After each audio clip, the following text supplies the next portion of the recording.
Hi friends, welcome back to my channel tech with Prem in Kannada. Friends, ಯಾರೆಲ್ಲ ಸಾರ್ವಜನಿಕರು food cart ವಾಹನದ ಮೂಲಕ ತಿಂಡಿ ತಿನಿಸುಗಳನ್ನು ವ್ಯಾಪಾರ ಮಾಡಿಕೊಂಡು ಬಿಸ್ನೆಸ್ ಮಾಡಬೇಕು ಅಂತಿದ್ದೀರಿ, ಅಂಥವರಿಗೆ ಇದೊಂದು ಗುಡ್ ನ್ಯೂಸ್ ಆಗಿರುತ್ತದೆ. ಅಂತಂದ್ರೆ ಡಿ ದೇವರಾಜ ಅರಸು ಹಿಂದುಳಿದ ವರ್ಗಗಳ ಅಭಿವೃದ್ಧಿ ನಿಗಮದಿಂದ 2025-26ನೇ ಸಾಲಿಗೆ ಫುಡ್ ಕಾರ್ಟ್ ವಾಹನದ ಮೂಲಕ ತಿಂಡಿ ತಿನಿಸು ಮಾರಾಟದ ಬಿಸ್ನೆಸ್ ಮಾಡಲಿಕ್ಕೆ ಬ್ಯಾಂಕ್ ಅಥವಾ ಹಣಕಾಸು ಸಂಸ್ಥೆಗಳ ಸಾಲದ ಮೂಲಕ ಖರೀದಿಸುವಂತಹ 4 ಚಕ್ರಗಳ ಇವಿ ಗೂಡ್ಸ್ ವೆಹಿಕಲ್ಗೆ ಆಹಾರ ವಾಹಿನಿ ಯೋಜನೆಯ ಮುಖಾಂತರ 3 ಲಕ್ಷಗಳ ಸಹಾಯಧನವನ್ನು ನೀಡಲಾಗ್ತಾ ಇದ್ದು, ಈ ಒಂದು ಯೋಜನೆಯ ಮೂಲಕ ಸಹಾಯಧನವನ್ನು ಪಡ್ಕೊಳ್ಳಿಕ್ಕೆ ಅರ್ಹ ಸಾರ್ವಜನಿಕರಿಂದ ಅರ್ಜಿಗಳನ್ನು ಸಹ ಆಹ್ವಾನ ಮಾಡಿರುತ್ತಾರೆ.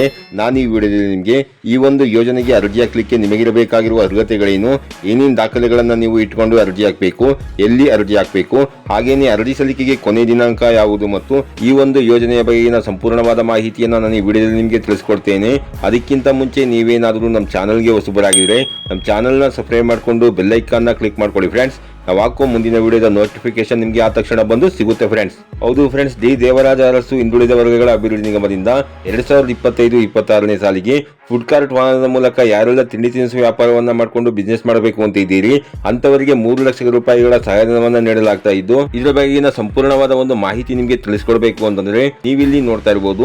ಆಹಾರ ವಾಹಿನಿ ಯೋಜನೆಯಡಿಯಲ್ಲಿ ಸ್ಥಳಾಂತರಿಸಬಹುದಾದ ತಿಂಡಿ ಮಳಿಗೆಗಳನ್ನು 4 ಚಕ್ರಗಳ ಇವಿ ಗೂಡ್ಸ್ ವಾಹನಗಳನ್ನು ಅಗತ್ಯಕ್ಕೆ ತಕ್ಕಂತೆ ನವೀಕರಿಸಿ ಫಲಾನುಭವಿಗಳಿಗೆ ವಿತರಿಸುವ ಒಂದು ಯೋಜನೆಯಾಗಿದ್ದು, ನಿಗಮದಿಂದ ವಾಹನ ಖರೀದಿಗೆ ರು 3 ಲಕ್ಷಗಳ ಸಹಾಯಧನವನ್ನು ಬಿಡುಗಡೆ ಮಾಡಲಾಗುವುದು. ಉಳಿಕೆ ಮೊತ್ತವನ್ನು ಬ್ಯಾಂಕ್ಗಳು ಅಥವಾ ಹಣಕಾಸು ಸಂಸ್ಥೆಗಳಿಂದ ಸಾಲವನ್ನು ನೀವು ಪಡ್ಕೊಬೇಕಾಗಿರುತ್ತೆ ಫ್ರೆಂಡ್ಸ್. ಹಾಗೇನೆ ಈ ಒಂದು ಯೋಜನೆಗೆ ಅರ್ಜಿ ಹಾಕಲಿಕ್ಕೆ ನಿಮಗಿರಬೇಕಾಗಿರುವ ಅರ್ಹತೆಗಳು ಯಾವುವು ಅನ್ನೋದನ್ನ ನೋಡೋದಾದ್ರೆ, ಅರ್ಜಿದಾರರು ಕರ್ನಾಟಕ ರಾಜ್ಯದ ಕಾಯಂ ನಿವಾಸಿಯಾಗಿರಬೇಕಾಗಿರುತ್ತದೆ.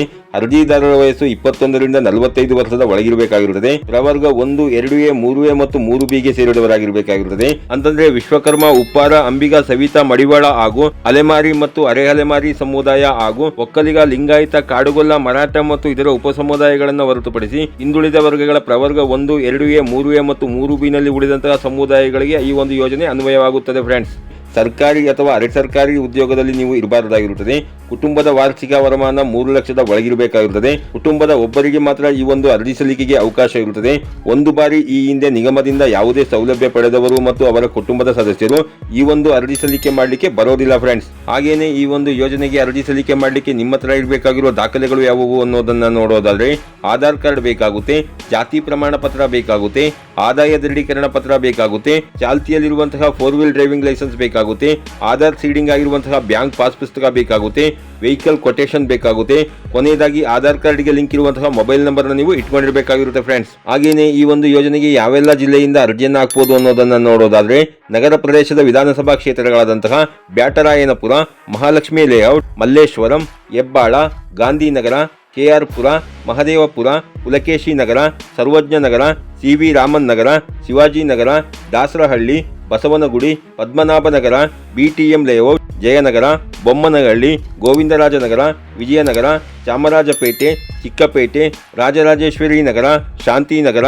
ರಾಜಾಜಿನಗರ, ಶಿವಮೊಗ್ಗ ನಗರ, ತುಮಕೂರು ನಗರ, ಕೃಷ್ಣರಾಜ, ಚಾಮರಾಜ, ನರಸಿಂಹರಾಜ, ಮಂಗಳೂರು ನಗರ ದಕ್ಷಿಣ, ಬೆಳಗಾವಿ ಉತ್ತರ, ಹುಬ್ಬಳ್ಳಿ ಧಾರವಾಡ ಪೂರ್ವ, ಹುಬ್ಬಳ್ಳಿ ಧಾರವಾಡ ಸೆಂಟ್ರಲ್, ಕಲಬುರಗಿ ಉತ್ತರ, ಬಳ್ಳಾರಿ ನಗರ ಕ್ಷೇತ್ರದ ಹಿಂದುಳಿದ ವರ್ಗಗಳ ಅಭ್ಯರ್ಥಿಗಳು ಮಾತ್ರ ಈ ಒಂದು ಯೋಜನೆಗೆ ಅರ್ಜಿಯನ್ನು ಸಲ್ಲಿಸಿಕೊಳ್ಳಬಹುದಾಗಿರುತ್ತೆ ಫ್ರೆಂಡ್ಸ್. ಹಾಗೇನೆ ನೀವೇನಾದರೂ ಬೇರೆ ಜಿಲ್ಲೆಯವರಾಗಿದ್ರೆ ಮುಂದಿನ ದಿನಗಳಲ್ಲಿ ನಿಮ್ಮ ಜಿಲ್ಲೆಗಳಿಂದ ಈ ಒಂದು ಯೋಜನೆಗೆ ಅರ್ಜಿಗಳನ್ನು ಆಹ್ವಾನ ಮಾಡಿದಾಗ ಖಂಡಿತ ನಾನು ನಿಮಗೆ ವಿಡಿಯೋನ ಅಪ್ಲೋಡ್ ಮಾಡಿ ಮಾಹಿತಿನ ಕೊಡ್ತೇನೆ ಫ್ರೆಂಡ್ಸ್. ಹಾಗೇನೆ ಈ ಒಂದು ಯೋಜನೆಗೆ ಯಾರೆಲ್ಲ ಅರ್ಜಿಯನ್ನು ಸಲ್ಲಿಸಬೇಕು ಅಂತಿದ್ದೀರಿ ಅರ್ಹ ಅಭ್ಯರ್ಥಿಗಳು, ಅಂತವರು ನಾನು ತಿಳಿಸಿರುವ ಈ ಎಲ್ಲಾ ದಾಖಲೆಗಳೊಂದಿಗೆ ತಮ್ಮ ಹತ್ತಿರದ ಕರ್ನಾಟಕ ಅಥವಾ ಗ್ರಾಮ ಅಥವಾ ಬೆಂಗಳೂರು ಸೆಂಟರ್ಗಳಲ್ಲಿ 4/3/2026 ಒಳಗಾಗಿ ಅರ್ಜಿಯನ್ನು ಸಲ್ಲಿಸಿಕೊಳ್ಳಬೇಕಾಗಿರುತ್ತೆ ಫ್ರೆಂಡ್ಸ್.